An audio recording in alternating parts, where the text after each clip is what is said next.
Good afternoon, everybody. Excited to be on today's show again.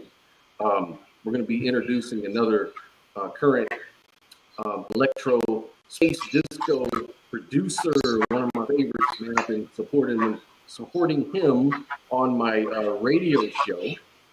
And speaking of which, I just need to get this out really quick. I'm doing a fund drive for Mix93FM. This is a station that I actually DJ for on Mondays at 10 p.m. Pacific time in Los Angeles. This is a dance music radio station. The statement "dance music lives here" definitely applies. And when we say dance music, the reference not directed to any one genre. It's not pop music. It's not underground house, electro, club, techno, or the latest hit music. It actually encompasses all forms of electronic dance music. For example, my radio show is centered on electro music, electro funk, which could be the current electro funk music, space disco music, that is current till today, and also the classics.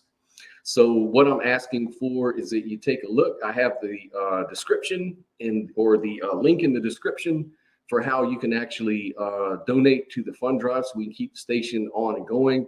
You know, it is free of commercials, free from subscription fees, free from paid music placements. So we play our own stuff, man, and we have some of the biggest DJs on our show called Legacy DJs. So we have folks like David Morales, DJ Spin, Jelly Bean, Armin van Buren, Nicky Romero, Tony Moran, DJ Terry Hunter, just to name a few of these guys. So it's a really quality station. They do report to, Billboard. So publishing does get paid out for you artists that are interested in being played on the station. And so I invite everybody, if you're an artist, you want to get played, contact me, dubshinemusic@gmail.com. If you're a DJ, please, we're looking for latest DJs to kind of add to the show. Now, without further ado, I want to get into today's programming. So we are talking to KOZMIK Funk, aka James Reno. How you doing today, sir? Doing great, Scott. Thanks for having me on. Definitely no doubt, man. No doubt. And just to let you know, man, I've been playing your record, one of your latest records, the Computer World Numbers Computer World single. Man, it's dope as hell. I've been playing the hell out of it. Well, thank you very much. I was going to actually reach out and meet you. I forget. I don't know, but I saw you. I saw a little label in your name. I didn't know who you were. I think you're in one of these groups that I'm a part of, one of these electronic music groups. Probably, definitely. The only reason I friended you because I saw that little logo for the single. I thought, oh, you like it too. So cool. Come to find out, you're the man. I'm the guy. I tend not to use the pictures of myself and my avatars. I just use my label. It's more recognizable. But yeah, thanks for clicking on that, and thanks for your support. Thanks for playing my stuff. It means a lot to me. So yeah, and look, guys, his single, this really dope single is also in vinyl. So if you're a vinyl DJ like I am, then definitely you want to pick that up. Now, for right now, I've been playing the digital version because that's all I really had. I didn't even know you had a vinyl to sell me. And then I found it on your Bandcamp. Now, his Bandcamp link is in the description, too. So please check them out. This guy has a huge discography. I've discovered so much more music from Mr. Reno. Fascinating dude. And something I wanted to ask you about, too, because I noticed in your production you have a lot of cool, funky little keyboard riffs and stuff like that going on. And I noticed that you work with a keyboardist, I think. Can you tell us a little bit about that person too, so we give him proper shout out? Oh, absolutely. I think who you're speaking of is Matt Baxley, who is here in Fort Myers, Florida, actually. We met over the internet about 6 years ago. I approached him because I found his YouTube channel. I said, wow, this guy, this guy can really play, and he's the type of style that I like, that I look for in a keyboardist. And I reached out to him, and we started collaborating remotely. Basically, I would have these tracks kind of that I was working on. I was like, well, this could use a solo, this could use some riffs, this could use a solo. And I don't know how many, I think we've done like 10 tracks already. That may not sound like a lot, but for me, it's a lot. And we're still working together. But now that I live in Florida, you know, we know each other in person. But so on this numbers cover, he did the piano solo. He wanted to do something on this version of this Kraftwerk song that would be totally unlike Kraftwerk, because the rest of the song I tried to stay pretty faithful to Kraftwerk, but I also kind of used the Planet Rock aesthetic. It's not really, it's a mixture of kind of the way Arthur Baker and Roby did Planet Rock, and I used their aesthetic along with Kraftwerk's aesthetic, and I put them together. And I said, well, since I'm already doing a hybrid, why don't I throw some off-the-wall piano solo on it just to throw it over the stratosphere, and it worked. So, but yeah, it was definitely a labor of love, this particular track, because I am a big Kraftwerk fan, and they've always influenced me. And I will say this, it was a pain in the butt to put it together. The vocal samples, I had to create those from the actual electronic devices that were used on the original track. Some people think I sampled Kraftwerk. No, I have the actual instruments and devices that they used, and I made the voices. I made a sample library. I triggered them from my MPC 2000, and a lot of time to do that. You know, the music was actually easier than doing the vocal samples. That's weird. Wow. So I was the record. I was listening to the voices, the numbers counts and stuff like that, and it sounded so much like the original. I was thinking maybe he just got the original stems from the song. No, because they sound very similar, if not almost exactly like it. So I couldn't tell, because I'm a stickler for that kind of stuff. Like, I listen for that kind of stuff, and I'm like, at first I was like, okay, he's emulating. No, wait a minute, maybe not. It sounds very, maybe he's getting the original stems, because that's the thing. Sometimes before the processing goes in, right, those original stems sound a little bit different. But that's awesome that you did that stuff on your own, man. Thank you. Well, just for the record, I don't think Kraftwerk would ever let any of their individual stems or tracks out at all to anyone. I'm pretty sure of that, because you haven't seen those floating around the internet ever, because they're closely guarded. But yeah, so I created those sample libraries from those Texas Instruments, Speak and Spell, Speak and Read, Speak and Math, and then they have something called a language translator, which gives you the different languages that we use. So I had to sample all that stuff, and then the countdown, the uno, due, I had to recreate that myself with my own voice. So because I couldn't do what they did. I'm not sure how they did it. Probably did something similar. So that's the only part of the song that has my actual voice. Everything else is sampled voices. Well, let me say this too, that for any of you DJs that want to know about the record too, because you mentioned that Planet Rock aesthetic in the background, like, mainly for me, you're talking about the 808 little riff, that ding, ding, ding, ding, ding, ding, like the cowbell and the whole. Yeah, that makes it very, very easy to mix in these sets. Let me tell you, because the old Kraftwerk sound used like these little synth-generated rhythms that were like little shots, like right, like that. But with the 808, that stuff is timeless, of course, and so it's mixing right in with any of the electro templates that are out here. And so it makes it very easy to groove to, makes it very easy to mix in the set, because I can go from, like, say, MC Globe, my man MC Globe, big shout out to you. He has a new record called Save the Planet. And the reason I mention that is because the rhythm track that you have is almost similar to the rhythm track that is programmed on the 808 with that record. So when I put those two records together, oh man, the blend is seamless.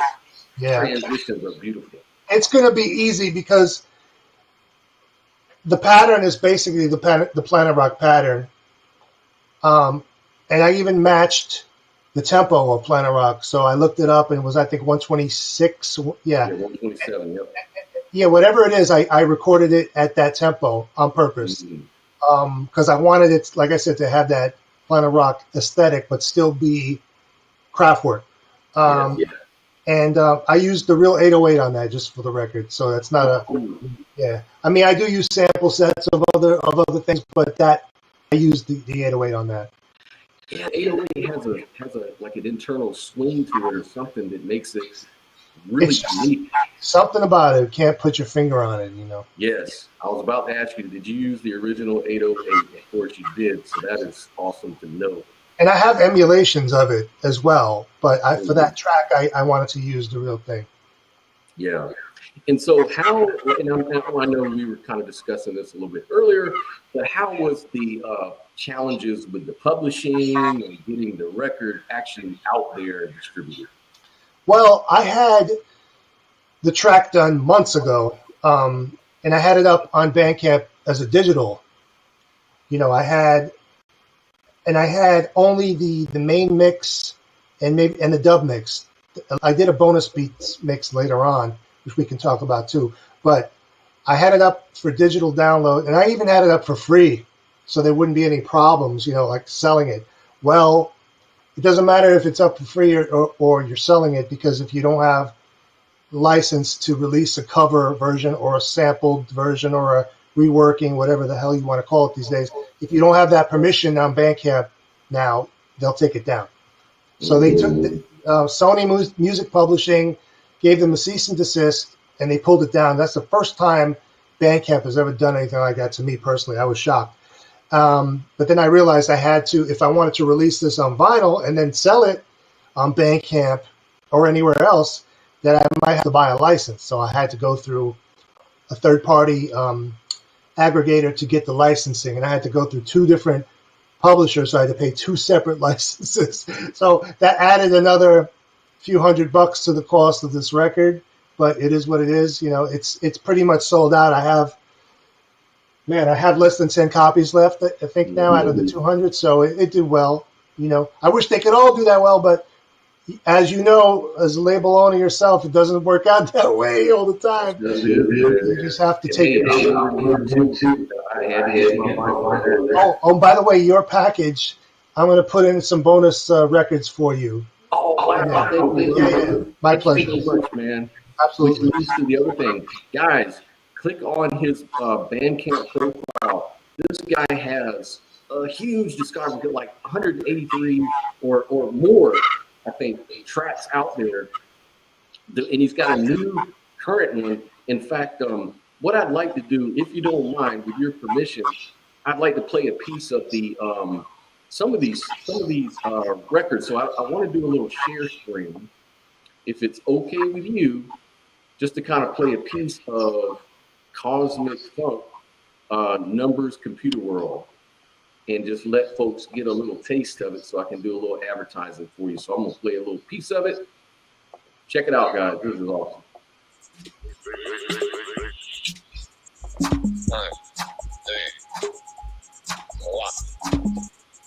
That's your original voice on that, which is awesome.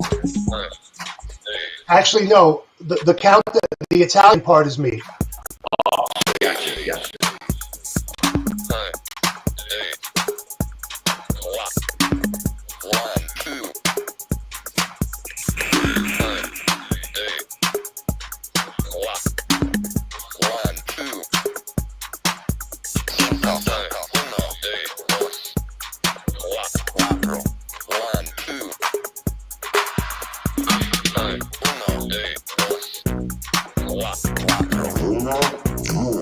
That's wow.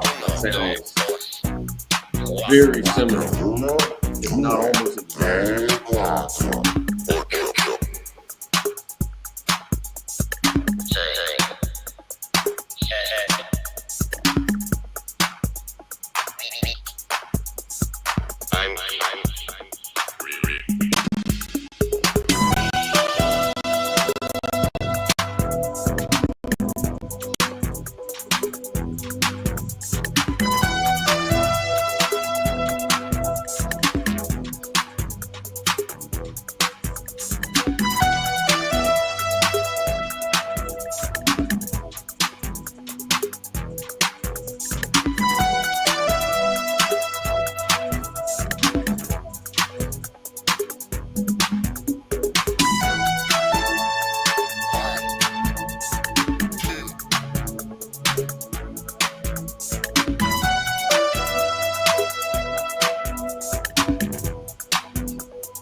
awesome stuff, man. Loving it. Thank you. Loving it.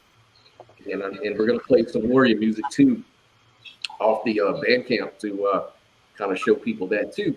But man, that record, what inspired you? Are you just a big fan of Kraftwerk? Is that part of it, or you just? Yeah, I mean,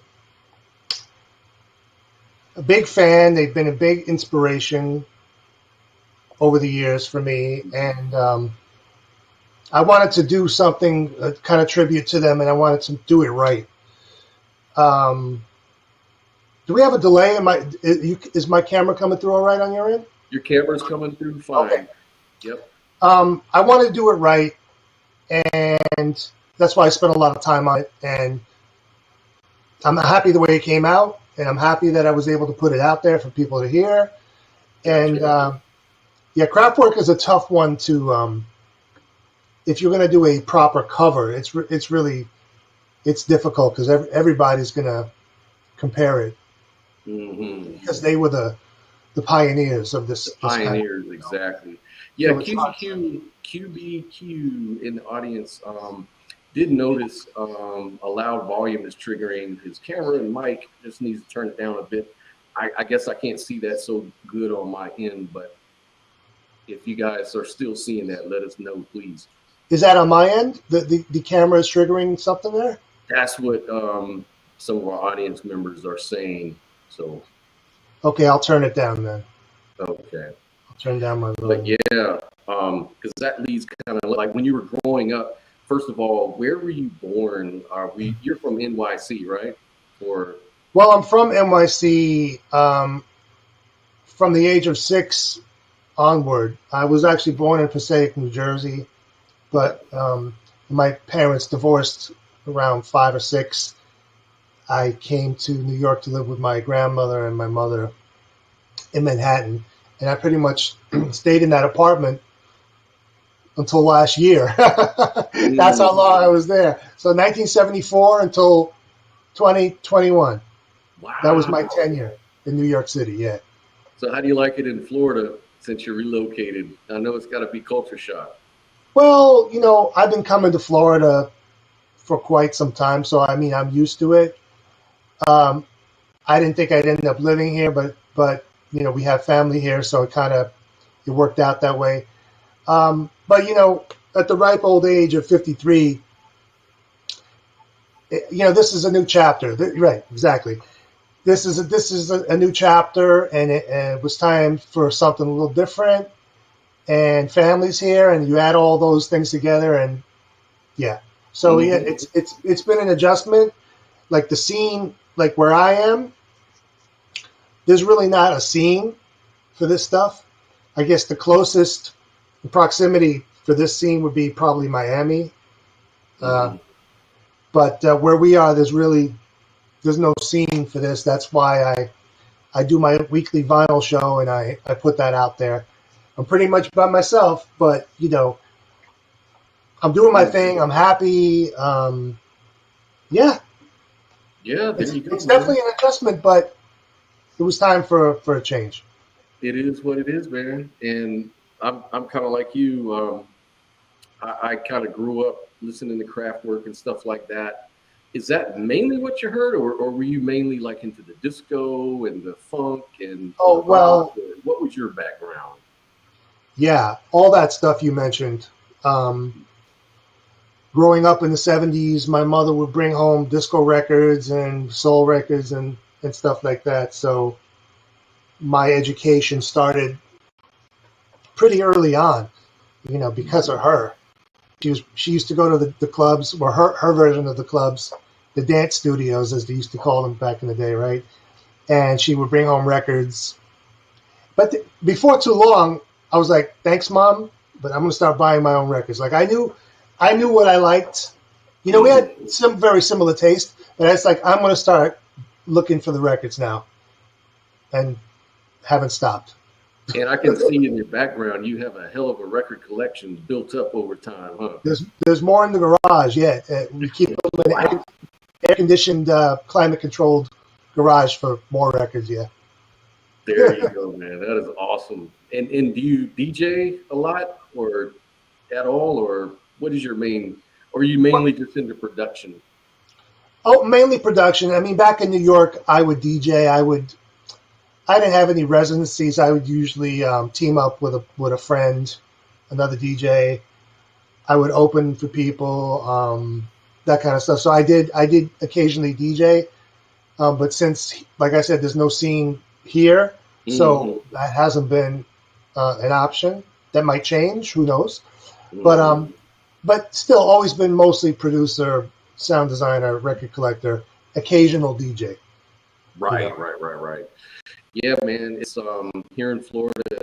It's not like the old days. Like when I was here before, all that music, the electro thing was huge. Like we had like block parties and people. It was all about the DJs, doing these mega mixes and stuff. And I used to be making what they used to call pause mixes back in the day, right? Oh yeah. And be selling them at school and I was like the only white kid where I went to school, so my whole thing was hip hop and breakdancing and electro, and that's where I kind of grew up, and all my friends were into that. So people would be rapping and DJing, and doing parties, talent shows at school, after school type of stuff. And so it was really prevalent, and people would set up these huge sound systems and just be trying to blow each other out. I know all too well. Yeah, being in New York, that was very familiar thing. Yeah. Times have changed. Everything's just commercialized. Everything's whatever's hot on the radio now is what it is, and it's just gotten more.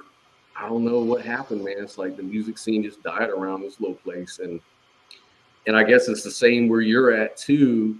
I guess Miami is maybe the only spot really to see some kind of music scene, but it's mainly confined like around here to the clubs and right. That, Right, Miami. I see stuff on Instagram all the time. Miami is where all the scene is. There's a record shop called Teabag Records.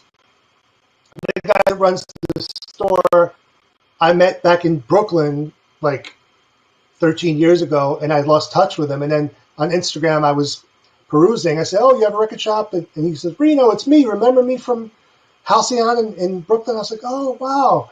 And so he ended up ordering like copies of 4 of my releases. So I don't know if he sold them all, but yeah, that's Miami. We have record shops closer, but they're mostly Fort Myers, and they're probably not as good as the ones in Miami, especially for dance music. Right. But haven't made my way over there yet.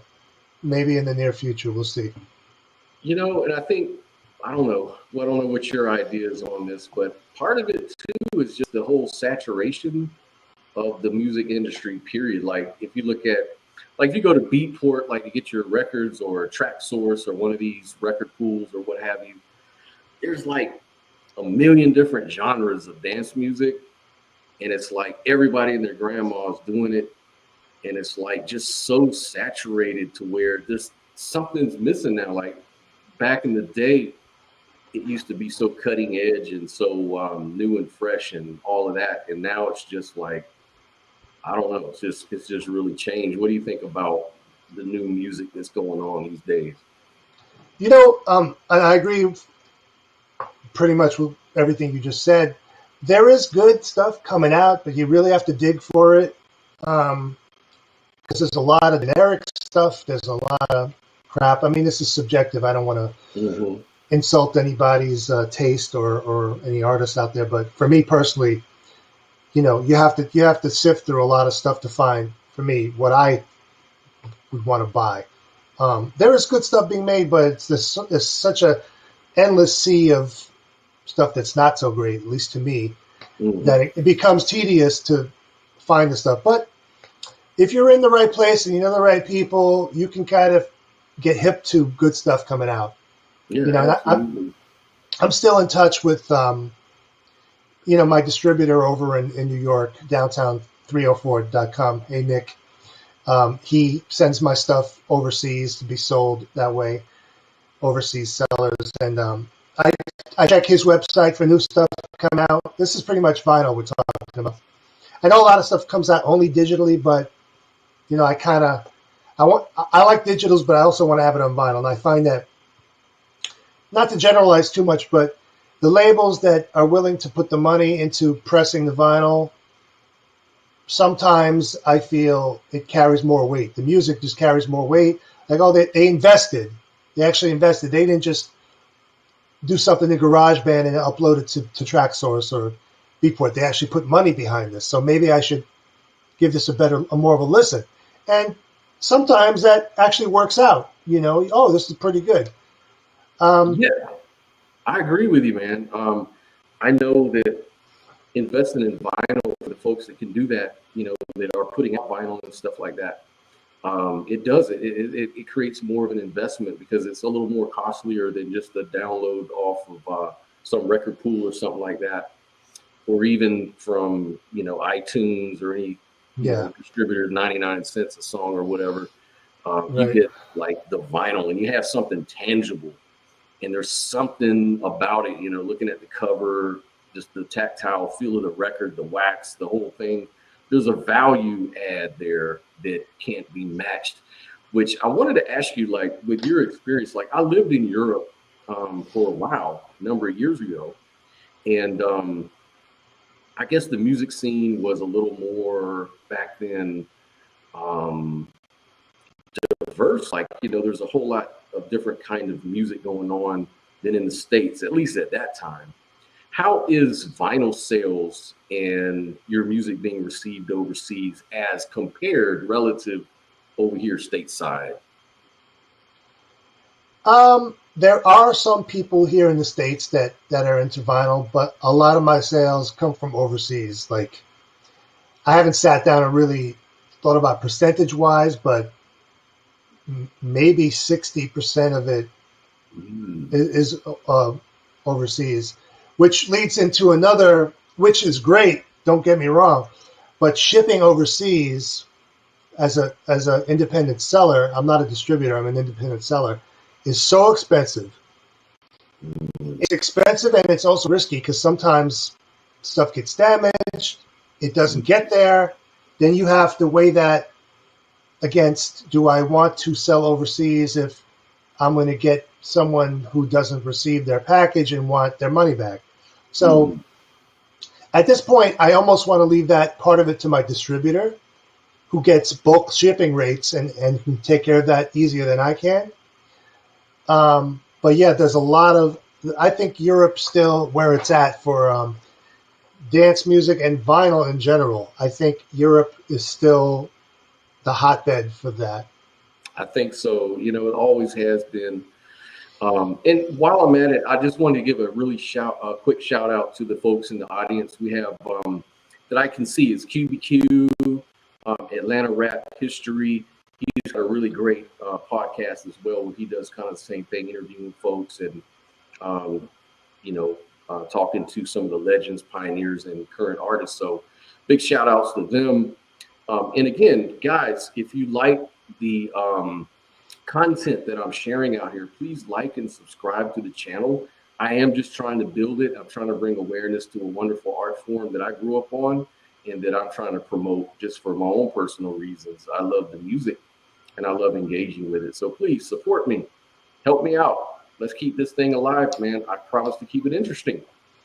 And the other thing that I wanted to do was to also play a little bit more of your current music that's coming out, if you don't mind. So sure. I'll share this here. This is off your Bandcamp site. And this one is FM Madness, a really tight song. I'll just play a few minutes of this. I just finished this yesterday, by the way. I mixed this yesterday. Wow. Yeah, I saw that come up in my email today. You know how you've promoted it to everyone following you. So I saw that and I did want to give that a special spotlight. So here it is, guys.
love those sounds you use. You've got a really good ear for that. Thanks. The thing why it's called FM Madness is because all the sounds on this were generated through FM synthesis. So everything, the drums, the bass. Yeah, and I've never done that before, actually, because I'm not even a huge fan of FM synthesis, but I wanted to try something. And my buddy Matt, who was into FM synthesis, ended up playing the solos on top of it later on. So, yeah. That's awesome. Check it out, man. It's a good record. I listened to it this morning in depth, and I love it, man. I like the way that the sounds really complement each other. They don't clash. A lot of people have different sounds, but they don't really mix that well together, in my opinion. But yours always seems to stay consistent and really come together nicely. And thank you. A little deep tech feel to that one right there. Oh, yeah. So that's really cool. And it sounds like that was an 808 rhythm machine. Is that correct? Actually, it was the TR-08S, but it's not an 808 kit because 808 would have been analog. So this is FM. I used the FM kit that's in there, and I tweaked that. So all the drums are from FM. So there's no 808 sounds anywhere there. Yeah. Yeah, but that 808, that 08S has that FM feature on it. It sounds you can do a lot with it. You can do a lot. I like that machine. I've got one. It's really quality, man. Yeah, investigate it. There's some crazy stuff you can do with that machine. Really good. You can make a whole track just on that one machine easily. Absolutely. Yeah, especially if you're doing like bass music and stuff like that too, guys. So if you're into the bass music, trap music, you can go that direction with the 08. I've done that too when I produced Brandon Kahn, which I want to give him a big shout out. I finished producing his record. He's going to be actually showcasing in New York City, your neck of the woods, at Quad City, and then in Jamaica, Queens, for some label people. So I might be flying up there for that, and then meet him and my friend MC Globe. We have a project out as well, so I want to give him a shout out on that. Promise these guys I'd always shout them out and give them due respect every time that I can. So yeah, man, but dude, your music is really intricate is what I would say. Like, I don't even know if intricate is the word. Maybe it's just the way you arrange things that makes it come off kind of very like it's always evolving and changing. I think that's more it. I think I think at its core, most of my music is pretty simple. Because I don't have a bachelor's degree in music theory, and I can't read music, but I understand chords and bass lines and melodies and how they fit together. And I guess my tracks are made in the sound design phase more than anything else. That's what kind of how the sounds talk to me, how they work together. That dictates kind of how I'm going to write and compose. So I'm very much a sound designer in that respect, maybe more than a songwriter, a sound designer. Gotcha. And speaking of that, do you ever produce like different artists, or have you produced different like singers, people like that, vocalists? I have some things I can play for you that are on my Bandcamp page. Cool. If you can. Well, yeah, stuff that like I wouldn't say I produced this artist, but like I had a track I was working on, and a vocalist wrote to it. Mm-hmm. But I was the producer in most of those cases, so I could link you to some of that stuff later. But for the most part, I haven't really been working with vocalists in a while, because I find there's some red tape involved with that. Either I have to write the lyrics and the melody, and the singer doesn't like what I wrote, so they won't sing it, or they write it, and then they want songwriting credit, and then they want to dictate how the song. So, yeah, it could be a headache. I mean, I love vocalists, don't get me wrong, but working with them has not always been the easiest for me. Man, aren't you telling the truth, man? Like, I know over the years I've worked with so many different artists, and it's just always, sometimes you're working with prima donnas and people that just don't want to cooperate, or some people just don't have they have the talent, but maybe they don't really have the interest to really do it, man. Just follow through with stuff. It's like, it's so much easier to just work with yourself. It really is. It really. I know it may sound like a cop out, but it's like, even working with Matt, my collaborator, when he plays on my stuff, we do it remotely. But his schedule he has a tight schedule. He can't get to my stuff right away. And sometimes, like that track you just played, man, I waited a week and a half before I could finish it because I had to wait for his part. So when you're working with others, it takes longer sometimes because you're at the mercy of their schedule, and sometimes you're at the mercy of their vision. Mm-hmm. So it's good to have an understanding when you have a collaborator that, hey, I'm going to do my thing, you're going to do your thing, and we're going to put it together, rather than I'm going to change my thing to fit your thing. No, that doesn't work for me. I mean, some producers can work like that, but I found it doesn't work. I'm not going to give my best unless I'm doing me. You know what I'm saying? Right. So yeah, it's like very rare that you can work with people like, I worked with Shawnee B. Fresh, who is Sean Bivens. Easy to work with. Guy has a vision that matches mine, and he's a professional. The guy's been doing this stuff since the 80s. So he's definitely on point with his game, and on point with his work ethic. So working with him, no problem. We put out a single called "It's Time to Rock" recently. It's just doing phenomenal as far as I'm concerned, in comparison to a lot of other projects that I've had. My sister, she travels the world as a recording artist. She plays live, sings live, has tons of records out there as a blues and jazz artist. And so she's really in the music industry. She's worked with some of the best. So working with her on some of my projects, piece of cake, no problem. MC Globe, again, he's a legend. He's been doing it for years. Easy to work with. Some of these other guys, not so much. Yeah. Brandon Kahn, my boy, he comes through every time. Great guy. A lot of these guys, maybe like 90% of the people I've tried to work with, it's turned out to be not, and it ended up in bad relations for some reason. I consider myself a very easygoing person, like not pushy, not very, but people are weird, man. I mean, it's great when it does work.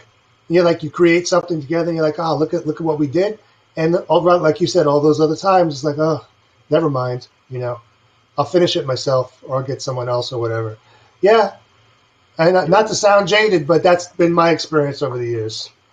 And hey, you know how they say, like, I don't know if you've ever heard, but there's people that may come to you or come to a lot of people and say, man, you're so talented. You should be a millionaire. This is what you should be doing for a living or whatever. And it's like, sometimes people hold themselves back because it's already hard enough, even if you have the right attitude, even if you have good material that people like, it's still hard to get your foot in the door and make this stuff your day job as it is, much less if you have a really weird attitude and you don't really know how to follow through on stuff or have a bad work ethic. It's just right. I mean, and it is really difficult, even if you have all the right, even if you have the whole package of the talent, the image, whatever that is, the musicality and all that stuff. It's still very difficult to turn it into a money-making thing. It's been very difficult. I mean, I keep doing it because I love it. That's all I can say. That's what it is, man. That's what it is. You gotta love it and be passionate for it, and actually that comes through in the quality of your music. The fact that you love it and you're passionate, it really has no choice but to come through. And that's why I love your music, man. That's why I'm always playing your stuff, and I can't wait to get the vinyl and everything else that you sent. And I'll be downloading the other digitals and adding that to the show as well, especially this latest one. Thank you. I'll be sending that out tomorrow morning, so you'll have that very, very soon. Awesome.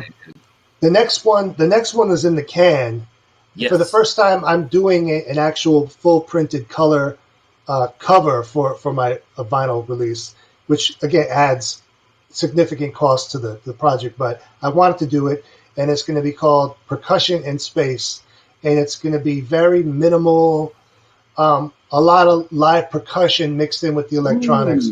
So it's going to be very kind of sparse, but very percussive, and I've never really done anything like that before. But you'll get a taste of that on the Kraftwerk record, because I did the bonus beats. I actually played some live percussion on there. That was kind of the beginning of what I'm talking about for this upcoming record. So you'll get a taste. But yeah, so that should be out in a couple of months. Fingers crossed. Awesome, man. I'll So let you know. is there a percussionist, or did you do the percussions yourself? Oh, cool, man. Yeah, how do you record those? Are those like drums, or what do you mean by percussion? Well, I'm a drum kit. I'm a drummer. Before I started messing with keyboards, I was a drummer. I played in a lot of bands in New York. I was a drummer. I started at 16, 17, and just kind of was in a lot of bands for over 20 years. But then I started to get into keyboards and programming and production.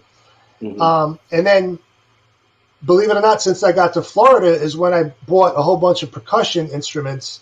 It started messing around with those. So I just set up SM57 and record them direct like I do everything else. So nothing fancy, but I'm learning the hand percussion technique, because it is very different from drum kit. People think it's not the same. There's some things that carry over, but there's a certain technique that I'm trying to learn. I've been watching videos, but I've been recording a lot of percussion in the meantime. So yeah. Awesome. That's kind of reminds me, well, there's a whole slew of records out there that does the same thing. But I was just thinking of back in the day, at least with the Electro, like the Planet Patrol production. You had the Congo player that was getting down on that record. Sure. Yeah, there's a lot of electro purists out there now that they frown on that kind of stuff. I'm like, no, man, that's what makes it cool, man. Throwing in these different elements those are some of the best records, if you ask me. Yeah, they went threw in different elements. Yeah, it gives it more texture and more character, and there's something about just the timing of a real drummer and a real percussionist that gives it that swing and that little, that makes you dance, man. Especially with the Latin percussion and stuff like that. I mean, you can't deny that. That stuff is hot, man. Yeah, I mean, I got congas, I got bongos, I got shakers, I got tambourines, I got wood blocks now. I got just about everything I need to do, percussion. So, man, that's awesome. That is awesome. Yeah, that would be cool if I could see with your stuff, because it has a real disco-y sort of flavor, to see like a live rendition of your music played by a band. That would be really hot. Like if you went to a lounge or an outdoor club, outdoor venue, that would be totally, that would be shit right there. the only thing that came close to that was I produced or co-produced this, believe it or not, this hip hop track for these dudes called Smash Mechanics. This is like 12 years ago. And I did the bass line and I did some of the other keys. And then they performed it live, but they didn't use the track. They played it live. And the bass player came up to me afterwards. You see, I was playing your bass line, right? I was like, yeah, thanks. It sounded pretty good. That's the closest I've been to having anything of any studio creation being played live as of yet. That's what's up, man.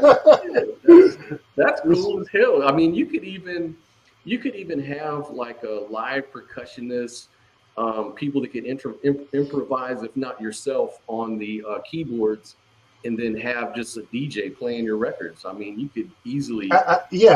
Which is something that what you just said right there is kind of a New York tradition. That was something that was going on from the late 70s, at clubs like the Paradise Garage. They had a percussionist come in and play over the records. Now, some DJs didn't like that. That's a whole other story, because they felt it was getting in the way of what they were doing. But that's a definite New York tradition. I don't know if it's here in Florida. It might be. But that is a tradition that goes back a while. And you still see it. it's certain venues, certain clubs, you'll still see it now. A percussionist playing over the records. Wow. Okay. Yeah. Okay. Well, maybe we can bring that stuff back, man. Let's team up. Why not? I'll be I'm your here. DJ, man. Okay. Sounds good. Sounds good. Cool, man. So when you were coming up to New York, and the other thing before I get into that, guys, I'm gonna put the link here again because we're gonna try to go into a really short. Because I'm just looking at the time. We're kind of running out of time. If you wanted to join in on the conversation, follow the link, man. Call in, ask any questions you have. I only have like about 12 minutes left on it, or 14 minutes left on it, I guess. But I wanted to have a chance to participate for the audience. This would be the first show that I would actually introduce folks to come in. I wanted to start doing that. If you want to join in, we have a few minutes. If you want to ask Mr. Reno and myself any kind of questions or anything like that, you're more than welcome. And it looks like Mooksy is in the house. Ah! What's up, welcome, man? welcome, welcome. Why don't you call in Mooksy so we can meet you? That would be awesome. His real name is Matt Baxley. It's kind of a play on his name, his Mooksy moniker. If he can call in, that'd be great. Will we hear him, or was it just in the chat? I'll add him right to the stream. So what he'll do, he'll click on the link that I just put out there, the StreamYard link. Click on it, put in your name, how you want to be represented on screen, and I'll share you right here on the feed, man. By the way, Matt, if you're listening, we've been talking about you. We did talk about you, so. Big shout outs, man. You're a great player, man. He's a monster. He's a monster keyboard player. On that record too, that Kraftwerk remake record, is the fact that you had that piano solo there at the end. I was like, wow, this is a lot different. I was not expecting anything like that. And that's why I wanted to do it. And the fact that it comes in almost at the tail end of the record is like you have to wait for it, you know. And if you wait for it, you're going to get it. But yeah, I wanted to do something. To wait, you know, that's part of the reason why I let your record, man, you did that on purpose, didn't you, James? I told Matt, I said, you know, I want to do something that's going to be totally unlike what Kraftwerk would ever do. Let's put like a jazz piano solo at the end of this. But I'm just saying, it makes me have to let the whole record play out. Like, you know how a lot of DJs will transition maybe 2 minutes, 3 minutes. See, I got to let your whole record play because I've got to get that piano solo. Thank you. I hope DJs actually do that. Let it play out. You know, but you have no control over what they do. They're going to do what they do the way they hear it. So, but it would be great if they heard all the little goodies, the little Easter eggs. You know. Heck yeah, man. Heck yeah. I mean, and it's the same, you know, the difference though with a lot of your other stuff, we hear the piano, but this one is saved towards the very end, which is really good. Well, the thing is, I was like, where are we going to put this? And I'm like, okay. I didn't want to interfere with the flow of the song. So, hey, Moot, there he is. Hey, guys. Hey, welcome. How you doing? I apologize. I just woke up. I had a really late gig last night. So See, that's what I was telling you, Scott. This man works very hard, and his schedule is so tight. Like that track you play, he played the FM track, and oh, cool. I said I usually have to wait like a week and a half to get his tracks back to me so that I could finish it off. But that's why I finished it yesterday. But welcome, and have some coffee, man. What I'm just having my coffee right now. Just, do you like record your keyboard solos and then just send it to James so he can kind of mix it? Is that how that works? Well, you know, like I happened to catch. I've been listening in and not talking for a little while. And anyway, nice to meet you, Scott. By the way. Yeah, nice to meet you, brother. Thanks for having my boy Reno on your show. Heck yeah. Yeah, I've been knowing James for several years now, and I'm not even sure like how we hooked up exactly. Well, I found your YouTube channel when you did your unboxing for the ARP Odyssey. And I said, and then you started playing it, and I said, this guy can play. And I reached out to you. I found you on Facebook, and then I said, hey, you want to do something? And Yeah. we've been So working.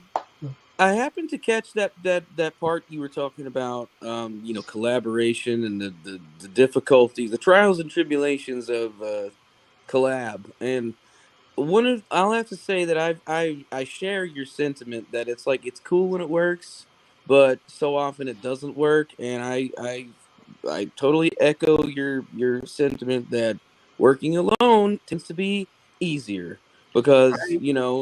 it's Yeah, for a thousand reasons. I mean, And Easier, but it's for me. Maybe it's just me, but it's not as fun. Like when I'm by myself doing stuff, it's kind of like looking in the mirror.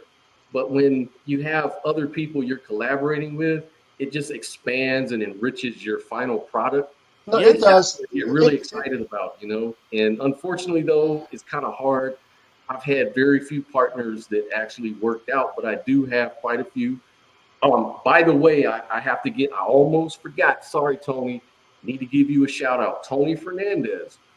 I used to be part of me and him used to be a production team back in the 90s called Deep South. And we used to live in Richmond, Virginia. And we released a vinyl off Pacific Time Entertainment. That record is being re-released on Court, which is a classic house music label. So I just wanted to give a shout out. He was one of the partners of mine that it really worked out well. We did a lot of great work, kind of like you and Matt here. yeah. Really good collaboration. So you kind of make the keyboard solos and you kind of send those files over to James and he mixes them down, right? Is that how it works? Yeah, so like just to real quickly finish my thought, like James like is one of those guys that like as I really like his production style because he knows what he wants, and like he'll usually have the structure of the thing 90% done like when he sends me over a track, and he's like already kind of figured out where he wants things to be placed, and it just like he gives me totally free reign to do whatever, which is cool, but at the same time it's like I know exactly like where I'm gonna be placing my things that's not gonna be stepping on his stuff, and it just always works out so seamlessly. And Mm. And are you physically located in Florida too, or are you in another state? You're in Florida too. yeah, yeah, I'm here in Naples, Fort Okay, Myers area. cool. So you guys can sometimes get in the studio and work together if that calls for it.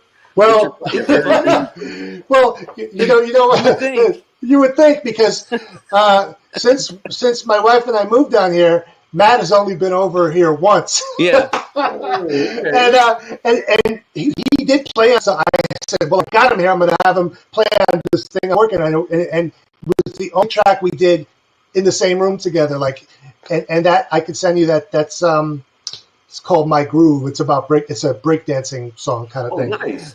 But yeah, I'll send you that. But that's the only time that we actually worked on something together in the same room.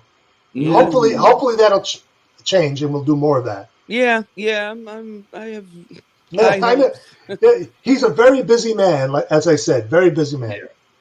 So what do you do, Matt? Do you play? You playing live and stuff like that? Yeah, so I'm in a few different bands. Mhm. I have a duo project with the drummer called the Moots. That's me and my buddy Daryl, and that's a real improvisational like funk jazz thing, and it's just me and a pile of keyboards and him and a pile of drums, and sort of I don't know what you call it, trying to do Herbie Hancock's Headhunters with just two people. And Whoa. and we do a lot of like yacht rock and stuff like that, and I sing too, and then I have another project that's like a trio, and we play local gigs, and that's super fun. And then I'm in a band called the Moonstone Riders that's kind of a jam band, sort of a psychedelic country thing, and I'm Really? part-time drummer and part-time keyboard player in that band, and that's Yeah, like a whole different bag than what I'm he's a good drummer. Also, that's worth mentioning. Yeah, it's he's Okay. Like that almost pissed me off when I found out like he's this monster like virtuoso keyboardist, but he also plays drums. It's like, what? And sings, and writes and does everything else. So it's like, That's why you're in demand and you're so busy, man. That's the curse of being so talented. You're going to be pulled in a million different directions because people really need you. It's really funny, it's like we had an interesting situation here in Florida with when COVID hit and everywhere else was shut down, and we only shut down for about 6 weeks here, really. And so I mean my music career as far as playing gigs here exploded and I've been working 6 nights a week for like a year and a half. And just absolutely burnt myself out. So I just recently quit a band that I was in for nearly 18 years. Just recently, and that's been a pretty huge life change. But suddenly I find myself with weekends again, and it's weird. Yeah, the weekends they're great to have, ain't they? It's been a long time. Yeah, right. Amazing, man. Well, look, guys, check them out. I've got the links in the description. I'm going to respect everybody's time. We're right up on the hour. I'm going to let everybody go. But, man, pleasure speaking to you guys. Thanks for calling in, Matt, too. Oh, thank you. Appreciate it. Yes, sir. Thanks, James, for joining. And thank you for having me. Spotlight you and meet you in person, and it's been an honor, man. My pleasure. Thanks for the support. Really appreciate it. And hopefully we can do some stuff moving forward. We will, man. Check out my Bandcamp, and I sure will. What I'm doing, I'm kind of doing a little bit of everything too. So, yeah, we can definitely do that. I'd be really honored to work with you on stuff. Sounds good. Absolutely. And next week, guys, at some point where I haven't really set the date, but I'm going to have another legend and pioneer who kind of blew up on the top 40 radio back in the 90s with an electro bass music record called his name is Freak Nasty. If you remember that guy who did When I Dip, You Dip, We Dip. Oh my God. That guy. So he's got a huge discography, doing a lot of work. He's from New Orleans, which is in my neck of the woods, like right up the road. And we're going to be doing some things, maybe even book some shows for him I'm working on. So we'll see how that goes. But next week we'll talk about that. And you guys join me then. But until then, man, thank you guys for joining me again. It was a pleasure. It was fun. And I will send you the recording of this show so you can kind of keep it in your resume. Yes, that would be great. That would be great. Thank you. Guys. I appreciate you guys so much. And until next time, y'all have a good rest of your, what is this, Labor Day weekend? I forget. Yeah. Is it? Memorial Day? Sure. No, Memorial Day, Labor Day. Memorial Day. Yes. No, it's not Memorial Day. It's Labor Day. You're right. Yeah. Labor Day. Okay. I always get those 2 days mixed up for some reason. All right, guys. Thanks again. Later. Thank you.